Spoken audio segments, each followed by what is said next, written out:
Connor, thanks for being here today. What brought you here? Why are you here? What do you do? Who are you? You brought me here, and I appreciate you for bringing me here. Real quick, give these guys a round of applause because the amount of promotion, all the work they put into this event, and I've attended the last couple of months has been awesome. So give these guys a quick round of applause for the Denver Startup Grind Group. Little bit. So I host the Mile High Mentors podcast. I've been doing that for 2 years now, and I have a business called ActiveBlogs, which I'm in partnership with my dad.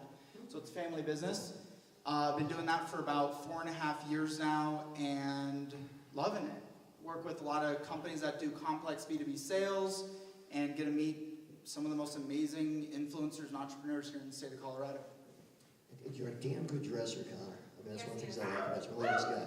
Give it up for this. I mean, this whole handkerchief thing is very nice. I'm going to tell you guys. I'm going to tell you something that happened here. A little bit earlier, it wasn't as in good shape as it should have been, and Jane stepped in and kind of cleaned it up. So I got good compliments from you last time we did, on the Pocket Square. So I was slacking a little bit today. Yeah, you got a little overconfident, I think.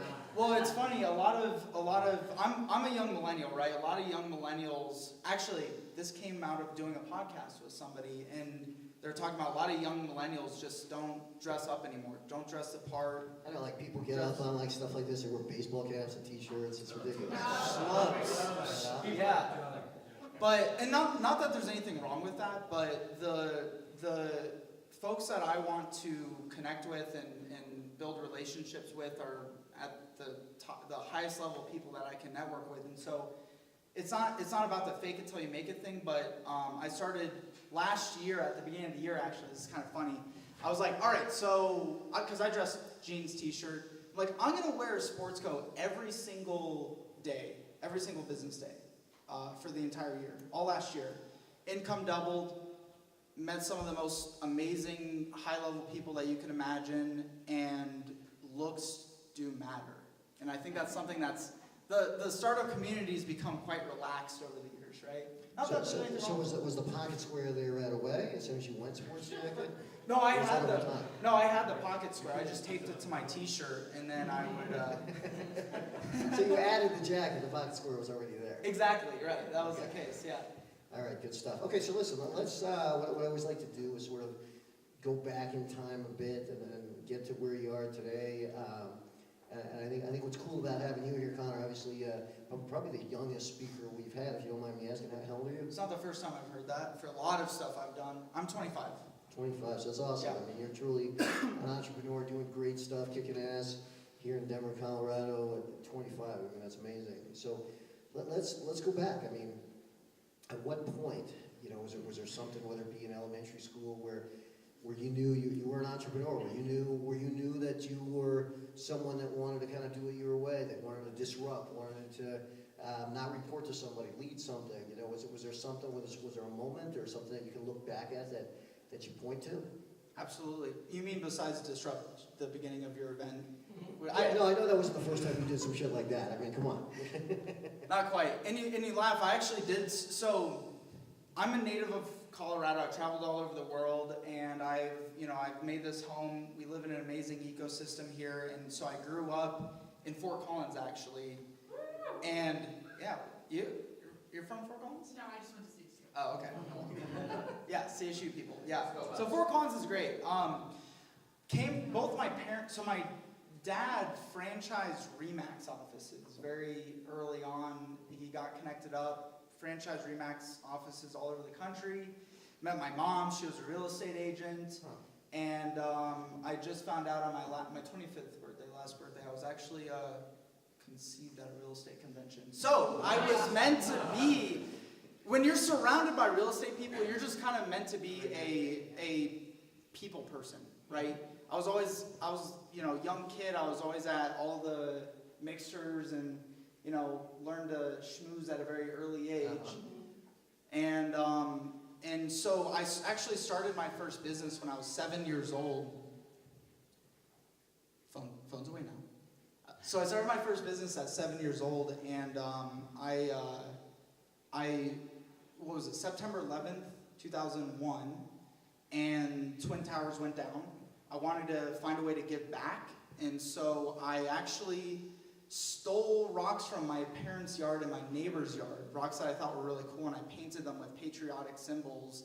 And I went to a motorcycle rally where they were raising funds for the 9/11 efforts, and I sold rocks there. 7 years old, that was my very first business.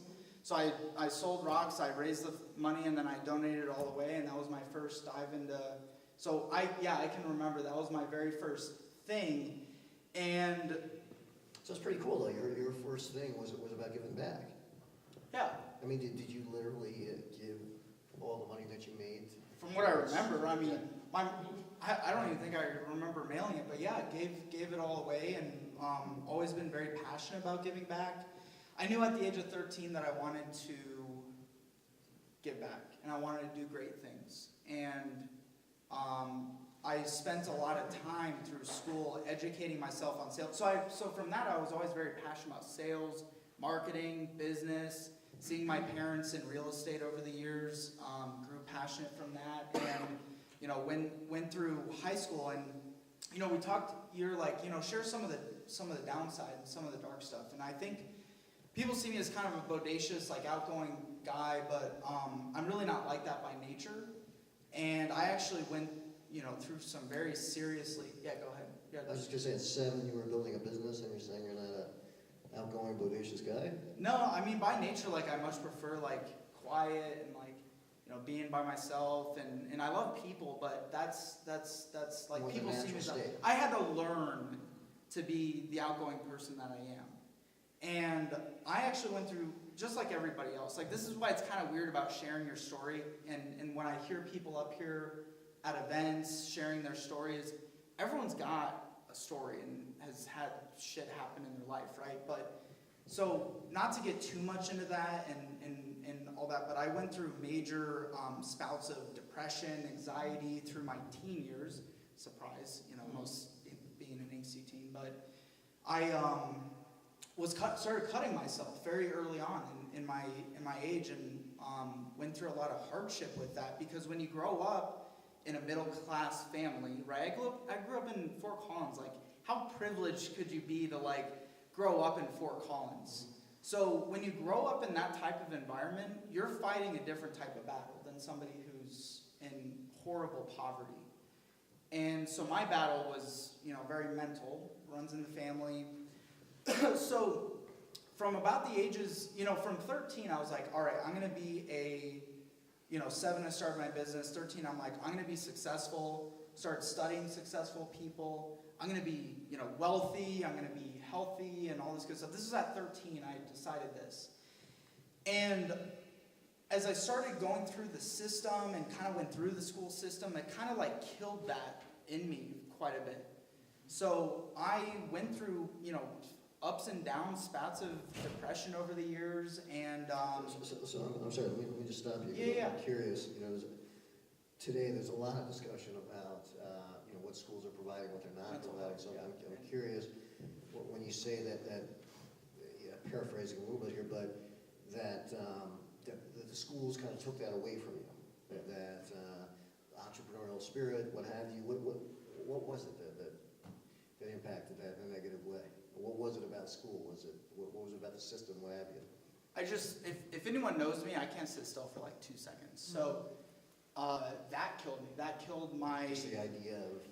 That and also the probably the biggest thing that killed me is I knew very early on that I was meant, and a lot of you probably know this too internally, is meant to do really great, really big things.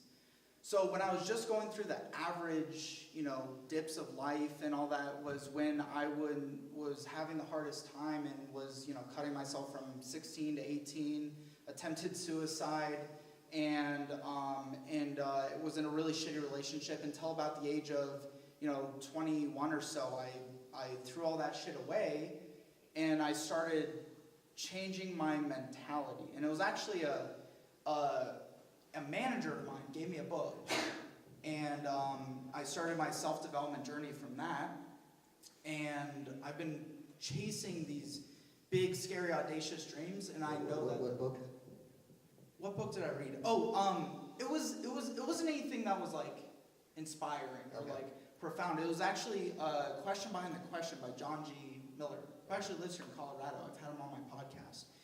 So that was just kind of my introductory to kind of personal development.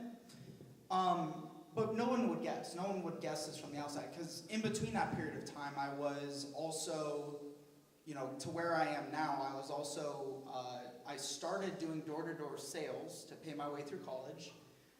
I did that for 2.5 years, and ended up from there in another department where I was training 25 salespeople, helped take a department from $4.5 to $11 million in a year and a half.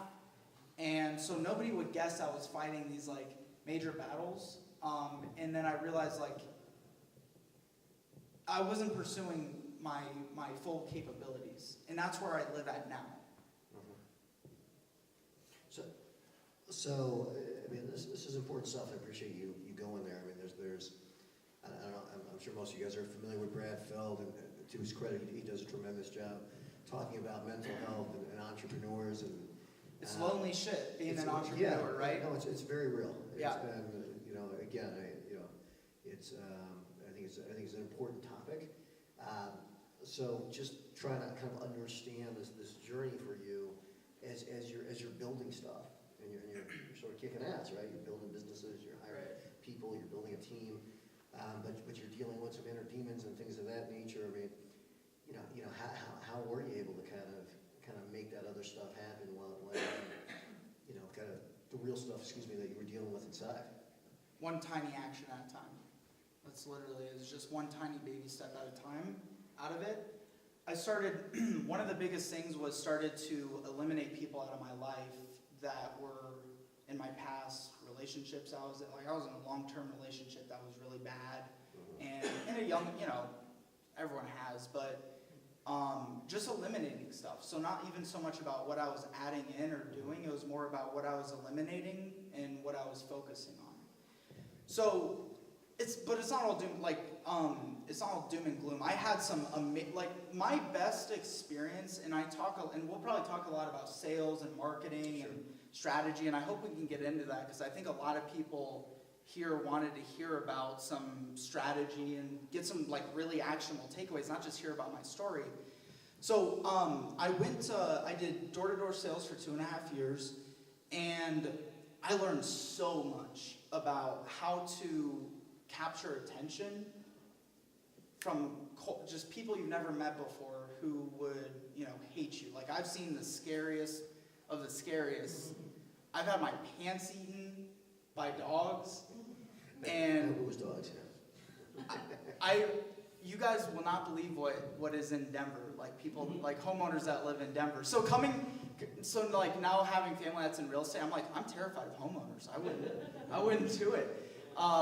My favorite's always the one where you go and you knock on someone's door and you ring their doorbell, and they have the glass panes on the side, right? And they walk up, they peek in the glass panes he can't see me right now, I guarantee it. Just walk away.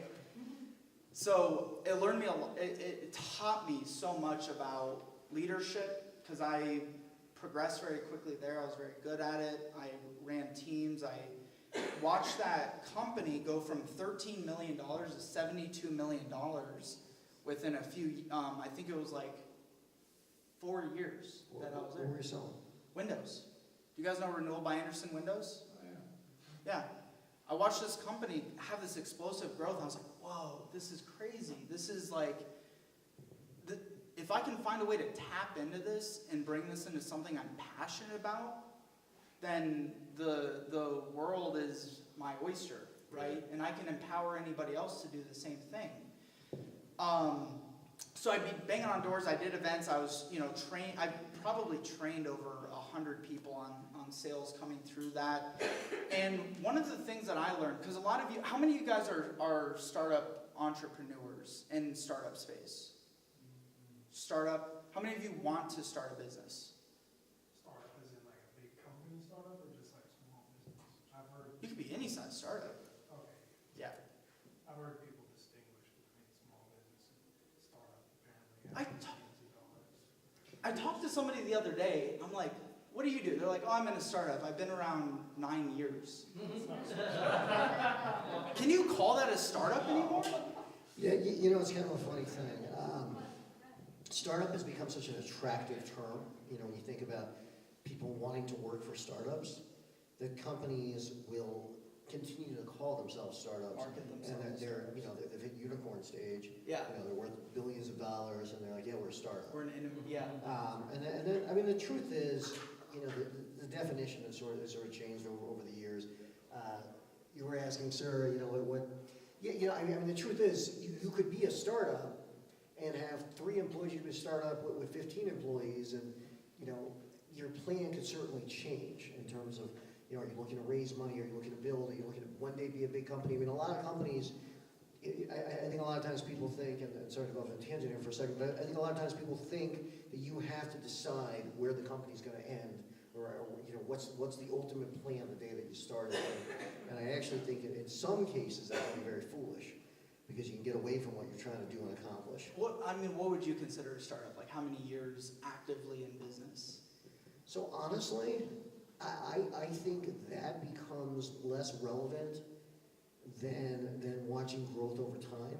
And I mean, you see the reboots today. I think you see that more than ever before, where you see the company that's been around for 9 years, and they're just kind of moving through the motions, and you know, making a few dollars, you know, just get by. And they bring somebody, they bring a Connor in, Right. who says, you know what, let's do it this way instead, and let's change this product offering, and let's sell it as a SaaS-based product instead, and whatever. And all of a sudden, boom, right? And it took 9 years for them to figure that out. Isn't that amazing though? Just that it's literally that one thing, like that one golden nugget, that one directional shift that can like completely make or break your business, or put you on an explosive growth trajectory. Yeah, I got that right. Yes. Okay. Okay, so we're and wait, so we have some startup people. How many are in some sort of business development, growth, kind of Sales. role? Sales. Yeah. Sales. If you're a startup, you're in that also. Yeah, I mean, I think the biggest thing that people have the challenge with in anything growth related is twofold. It's very simple. Having enough reach and having consistency. Being able to reach enough of the right people and being able to consistently stay in front of them. And my experience with this organization has given me kind of this like overview effect of what that looks like. So I've spent the last few years building that into our own business. We're on a, you know, my dad founded our company 18 years ago. I came in 4.5 years, built as a partner. We built out an entirely new side of the business. He's been floating in and out right around that 7-figure mark, you know, over the years. Got a small company and stuff. Right now, just like you mentioned, couple things, we're on a path for 8 figures here very quickly. So do you guys want to know how we're going to do that? And do you want to learn how we can help you, how you can do that, how you can literally do that yourself? It's simple, reach and consistency. So just to step back again into the RBA thing, the thing that kind of gave me that mentality, and I live and die by this, and matter of fact, I wouldn't be in front of you today without that same situation, because we met, right? Jake introduced us, mutual friend, shook hands, could have just been another face, and then what did I do? I called you the very next day. I hit you up, I texted you, I sent you an email. You were very aggressive. It got very intense. I got a little uncomfortable, but you know, we worked through it. Is that what the lawyer Yeah, showed up? yeah. Oh, okay, all right. Restraining order, but you know, I mean, it took some time. So when I was knocking on doors, one thing I realized is a pattern. I would knock on someone's door and they'd be like, "What the hell are you doing here? You guys were here last week.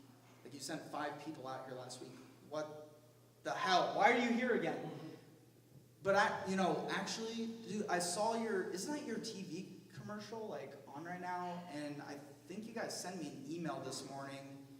And also, isn't that your flyer in my mailbox? And I was at the Home and Garden Show with my wife last week, and we saw your booth. We dropped by, we grabbed some information or whatever. You know what? I get it. Like, we need windows. Sign us up. And then boom, I would set that appointments, and then the sales guy would come in and close a $100,000 deal. It took that guy how many touch points to get to that level, right? It took me to follow up with you 5 or 6 times before we even got a meeting together or talked together. I could have given up, and I would not be here in front of you right now. So serious question though. Yeah.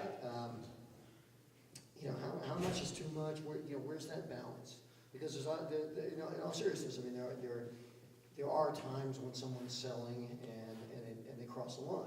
It's Yeah. too much, and you piss somebody off, and they're never going to want to do business with you. I mean, Agreed. how do you walk that line? I completely agree with you. Here's what you got to understand is 2019, right?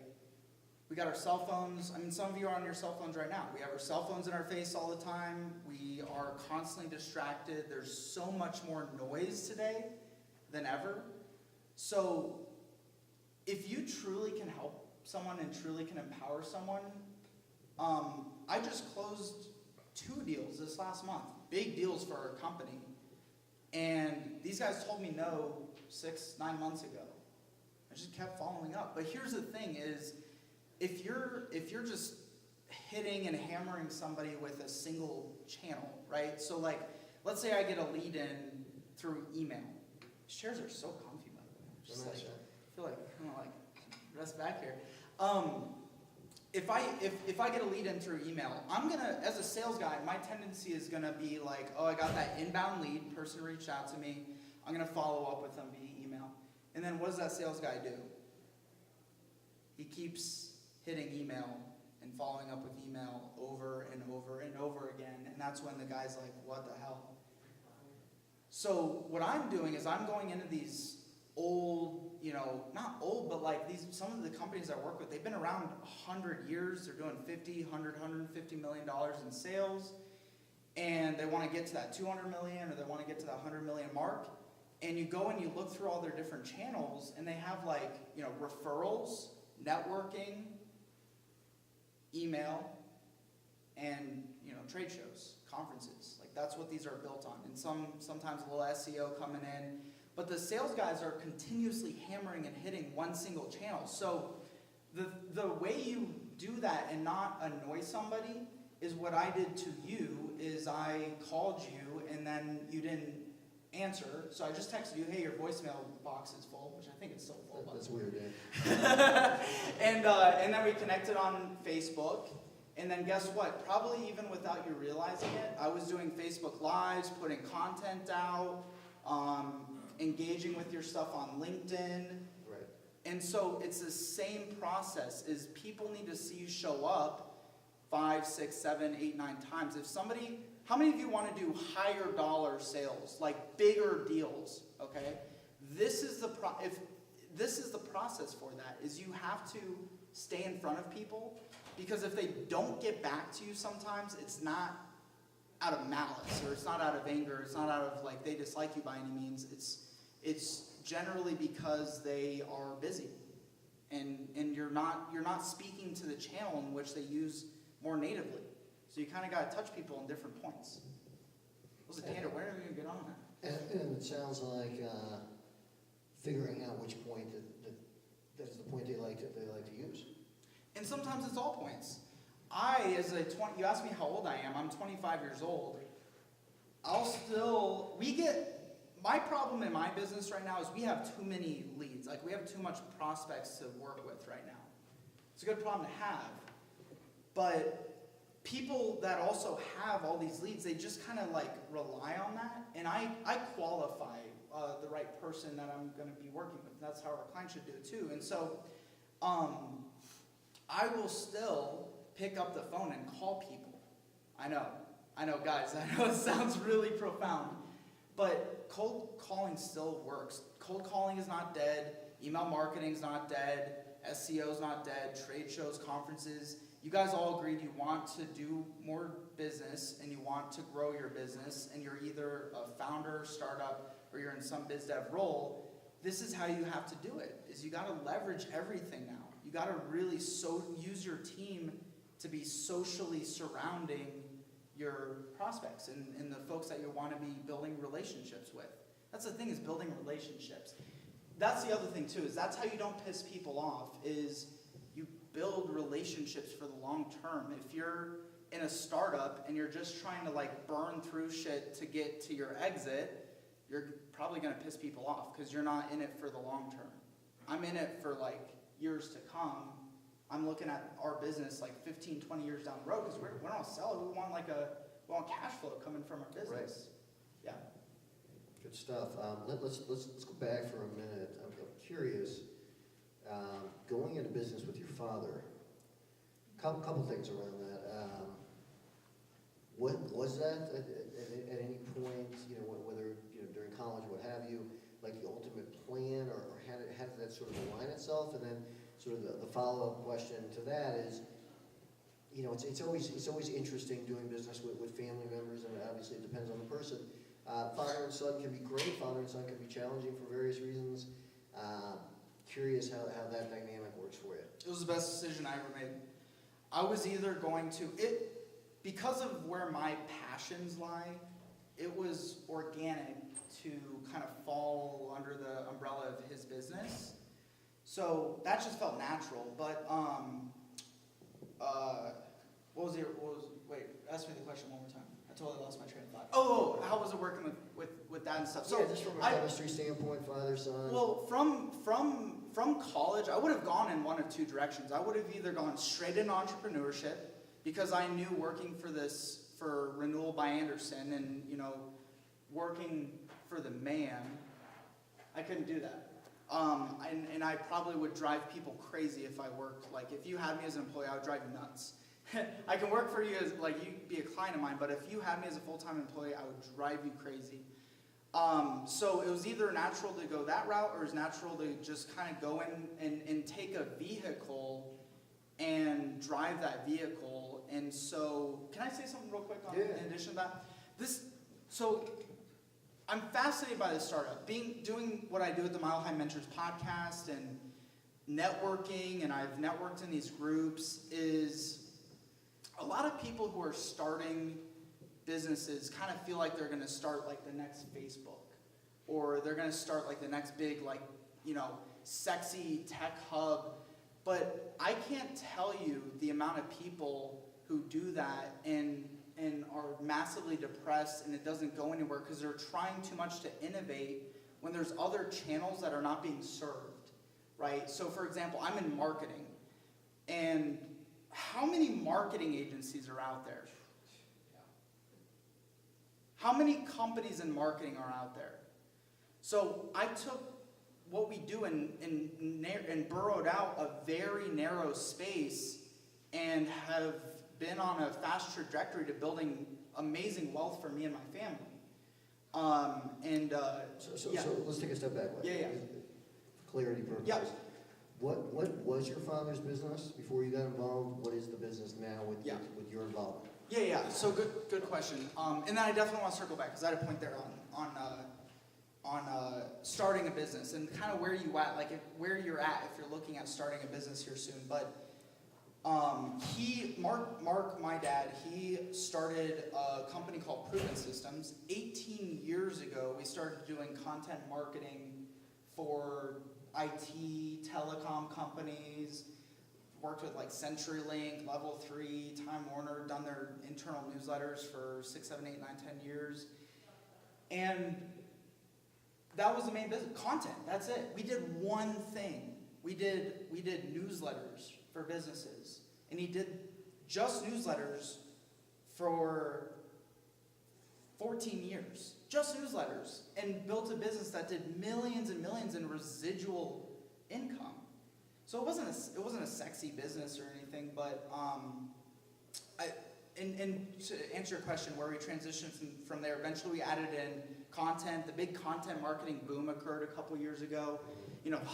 HubSpot and everyone's like, you need to have a blog and all this good stuff. So we started doing blogging about 6 years ago or so, and we did newsletters and blogs. We did some SEO, we did some websites for clients. So you offered to do blogs for the companies that you were already doing the newsletters for? Is that kind of your entrance into that? Yeah, because everyone was focused in on, website traffic, and newsletters are kind of more internal, kind of more client external communications, but the thing with being in the newsletter business, and this is, I can't say how grateful I am for learning this from my own dad. My number one mentor is having a business that pays you over and over and over again, and a company that's going to need you, for years. Like, we're doing newsletters for companies for 6, 7, 8, 9, 10 years. So the retention's amazing in an industry where the average retention is maybe 6 months in marketing. So we started doing blogs, we've done some other stuff, and then I came into the business, and here we are in this big disruption in marketing, right? Almost every company has faced massive disruption recently. IT, telecom, tech, SaaS, because these leaders in the company saw the opportunity to leave and start up their own business, their own kind of boutique, IT for example. So disruption is happening. I came into his business, I'm like, I'm trying to sell these blogs, and these blog and content programs, but when I go to people, they're telling me, oh, we got a blog, we're getting a $25 a month blog, and we sell 4 or 5, $2,000, $5,000 a month packages for content. And I'm like, well, what's coming down the line? What's going to be that really big thing here in the next few years? And I started seeing where there's a massive disconnect between sales and marketing kind of together. Like, sales operates in their own department, and marketing kind of operates in their own department. And that any startup, if you guys are in startups, marry your two together right off the bat. Because if you have them working in vacuums, you're losing massive opportunity. And we're in such a quick, we talked about just being in such a distracted type space or world that we're in now, is buyers need stuff to be eating constantly. They're going to touch 7, 8, 9, 10 pieces of content before they decide to come talk to you. And it's up to the salespeople to be able to tell your marketing team, hey, this is what we're facing, these are the questions we have, we need to put this out in content and be consistent about it. So I built out the LinkedIn social selling side of the business. We did that 4 years ago, and that has exploded our company because, again, there's these old industries that are just using these traditional methods, which I think are great. I think everything is still great. Using LinkedIn more specifically helps them to completely close the gap on everything that's happening. All their other activities that they have going on. That's great.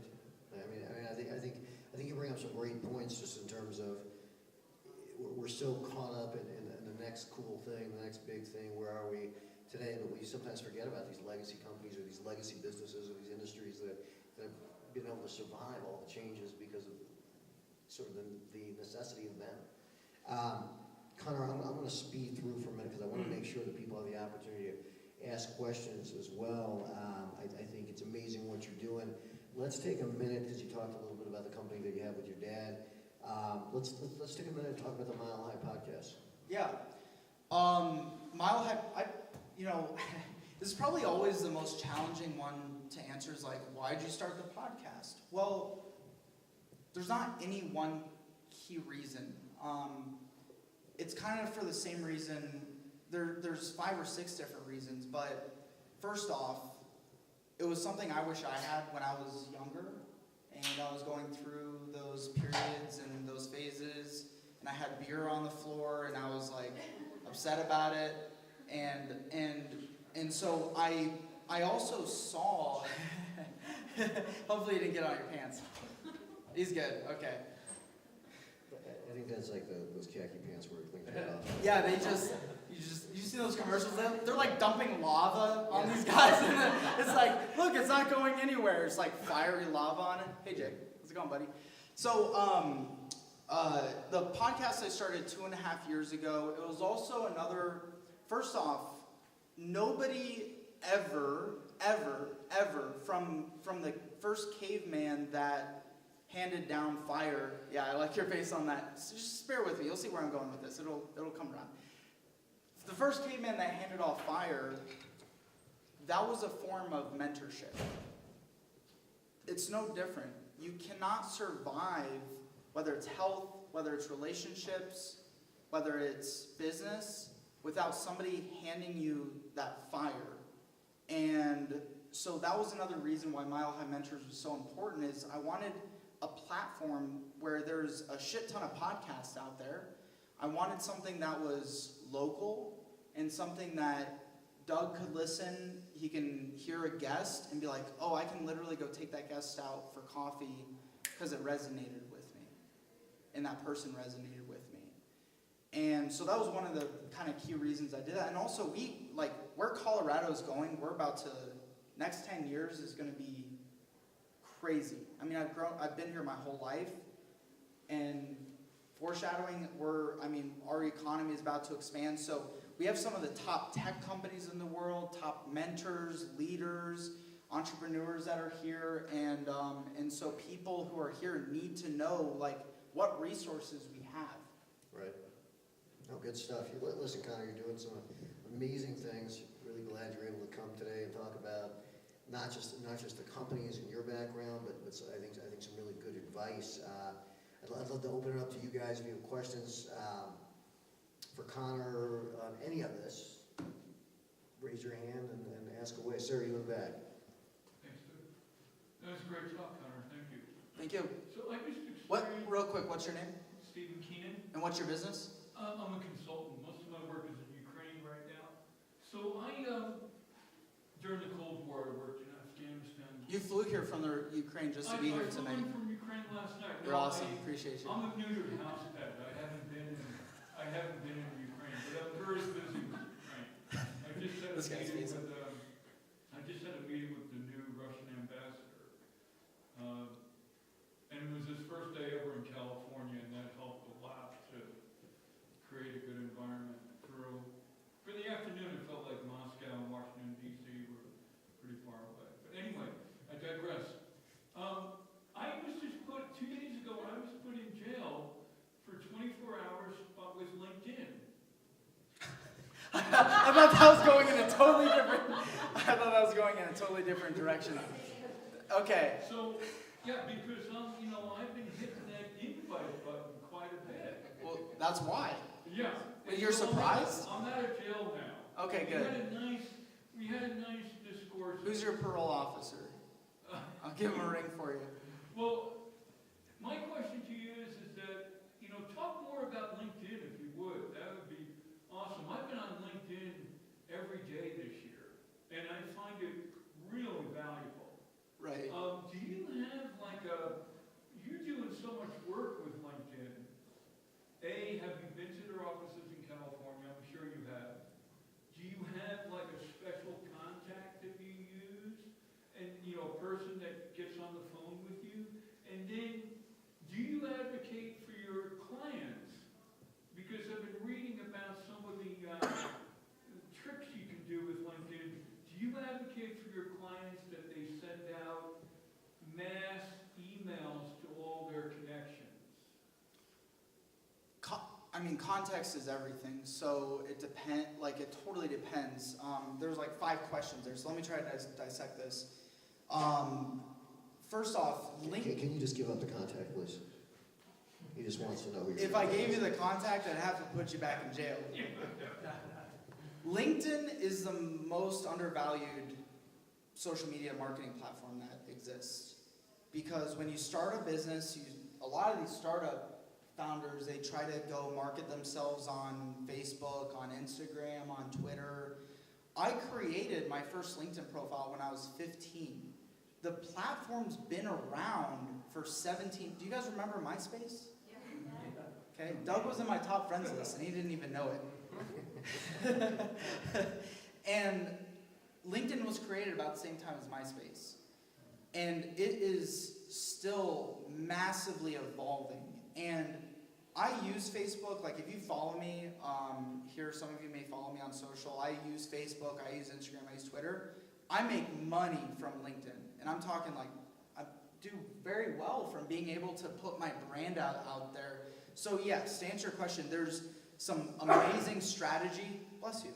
There's some amazing strategy that you can leverage. We don't have time to go into it right now, but I'd be happy to connect offline, send me a note or whatever, and I can give you some resources. But the thing you guys got to understand is that it's just coming over the other side. There's 600 million users, and I can access every single user for $79 a month. Where in an ecosystem where I may have to spend tens of thousands of dollars in ads to get the reach and to get the access that I would from Facebook or Instagram or Twitter. LinkedIn is the shit. So if you can start just messing around with it, understanding it. Now, what I don't advocate for is, I can understand why you got thrown in jail, is like it's think of LinkedIn like the world's largest B2B trade show or conference or networking event. You're here in person, and I don't just go up and give you a sales pitch like right off the blue, or just like throw my business card in your face. I build a relationship. So there's no difference between building a relationship online or building a relationship in person like we are here today, and some of you have today. Good answer. You behind the camera. This is me. So I had heard, hearsay is all the B's and A's. What's your name? What's your business? Oh yes, sorry. I'm Jade, and my business is videography. In case anyone needed a. Everyone needs video. Everyone needs videography. So my question is, they're talking about, of course, embedding a video into your LinkedIn profile, and not just showing like crazy cat videos, but actually stuff with content. Yeah. They're suggesting to go to Quora, I think is how it's pronounced, and find out the top. Who are you pointing at? This man back here is a Quora expert. Freaked me out there. Like, Oh! they're bears. Zombies! So to go there for your industry and find out what are the top 5 questions, so on and so forth, and literally Put that out in content on LinkedIn. Yeah. Well, I mean, you talk to you. I'm sure you're are you a solopreneur right now? I've got a business partner. Yeah, you and your business. So you're in sales at some point in time. Okay. Are you? Are you in any sales? This is me. Yeah. People like me for my personality when I do sales. Yes. You yourself back there. Yes, that's good, and I love that idea. I think that's really valuable, and I've been using LinkedIn Video since it first came out. I'm like chomping at the bit to get LinkedIn Live right now. They're right on the cusp of launching it, but I've been hammering LinkedIn Video for years, and it is profoundly impactful. Same with writing articles. There are amazing. You still get really great reach through that, through text, through everything. But your question is kind of how to like go about putting like what kind of content to put out, or how to go about the creative of how do I know what to put a video out on? And we're looking for numbers. Like, is it actually going to be better than me just putting up a photo of like the two of us together? Yes. No, if you have Connor's. You're definitely You gonna don't yeah. have to do anything else. Okay, that's it. You're too kind, sir. You're too kind. Video, it totally depends. I've seen you got to use everything, right? If you have the ability to do a video and then take a screenshot of the video, you got to test. So just test it. Try both of them. What's interesting about LinkedIn though is I found that when I use my cell phone in a non-formal format and I'm just like, hi guys, we're just doing this, like those get like 4,000, 5,000 views when I do them that way than if I do like formal, like I do a lot of whiteboard videos, right? So I do a lot of really technical whiteboard content and I put that out. Still gets good reach. I mean, the impact is amazing. So you just got to test. The answer is you got to test. You got to try what's going to work. You got to find what's going to work for your audience. You're in video, so use video. You have the access to video. So start with that, and you can take an hour-long video or even a 20-minute video and turn that into 50 pieces of content. You can write an article on it. You can take a snapshot of it and do it. You can do a podcast on the video. We have all access to that. There's no barriers to creating content anymore. We live in the best time ever. All right, one more. Bring it. Matt. Hey guys, Matt Holmes, CEO of Handshaken. Before you make me intro myself. So I On know the it's ball. really a good idea to leverage social networks when there's a new feature that they're pushing out. And I think you might answer this question a little bit, but I'm hoping you can speak more about the time frame. LinkedIn's hot, LinkedIn Video is hot. You said they're rolling out live soon. I remember when Facebook Live came out, I posted a few videos without optimizing them, and boom, thousands of views. Yeah. Could you speak about LinkedIn with what you're doing this year, when video first came out, and when you expect all of us to have video? Well, everyone has video on LinkedIn right Or now. live videos? Have live video. When you say you shared video out after live rolled out on Facebook, and they, are you talking about Facebook or are you talking about LinkedIn? I'm curious about your opinion on LinkedIn, and I'm using Facebook's strategies with video as perhaps a comparison of good ways to get more exposure from social networks. Right. Use all of them. Use all the different channels. Here's the thing: is people get so hung up in the vanity of like, oh, I got 5 likes on this, and I got like 20 likes on this, and tens of thousands of views. First off, what's the value of what you're putting out? Because I can go viral on LinkedIn tomorrow by putting out some corny video that's, something corny. Or I can get 100 like really solid views and watches on my video by doing some like a technical whiteboard video. So you got to understand, like, forget the views, forget the likes, forget the comments. If at the end of the day, after doing some of this consistently, I would say go all in for a quarter. If you're not literally driving sales from doing that, then you need to readjust and reassess your strategy. But I've noticed recently, they started rolling out live now maybe 3 weeks ago, 4 weeks ago. Everyone's reach has, like, down.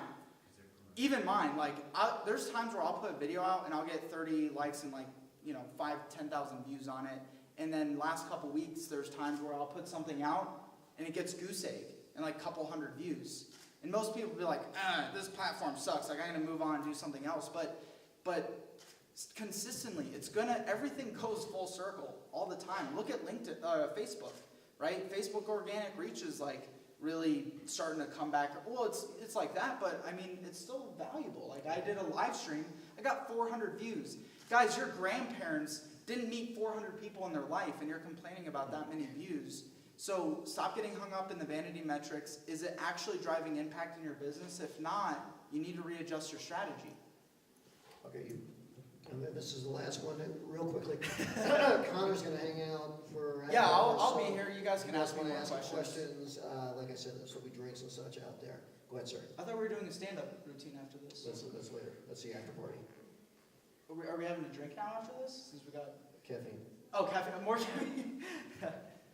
Yeah, I was kind of wondering about, some of the automated stuff. There's I don't know, thinking Leonard for LinkedIn. Yeah. There's a bunch of There's these. 10,000 LinkedIn 10,000. automations out there. Do you advocate using some of those tools? I know the gentleman behind me was talking about getting put in jail. You use these things. I know LinkedIn frowns upon some of this. They almost put in there like, hey, if you use these and you use it, you get into the blacklisted area. What business are you in? I'm in financial services. It's tough. I mean, I still think, making good connections and taking people out to lunch is more effective, at least in our business. Right. I do think LinkedIn has potential, of all of the Yeah, you're not going to sell financial services Yeah. on LinkedIn. You're not going to sell your $10,000 SaaS product on LinkedIn. You eventually got to get those people offline. Yeah. It's just a gateway to that offline relationship. So to answer your question, it depends, but I'm massively against automation because first off, yeah, you can get dinged. I built my LinkedIn profile when I was 15. I came into our business, my dad's like, we need leads. Figure out what to do. You have no budget. I'm not going to give you a budget, and I don't really have a database for you to work off of. So good luck, champ. I've tried everything on LinkedIn. Everything you could think of. I've been shut down. I've been, beckoned by the LinkedIn gods, dinged and had to put my ID in and all that crap. Automation, you can't automate this type of conversation. Sure. So, I mean, I could go way on this conversation, but it really comes down to, first off, are you breaking through the noise with your content and your LinkedIn profile from all the other fucking financial advisors out there? Because how many are there? How many real estate agents are there in Colorado? How many marketing agencies are there in Colorado? So what's that thing that is specific? Maybe you help people between the age of 20 to 25, and that's your sweet spot. Lead with that. Lead with that stuff in your content, and don't, automate the relationship. You're gonna do more business by treating it just like you would here. All right, let's give it up for Connor.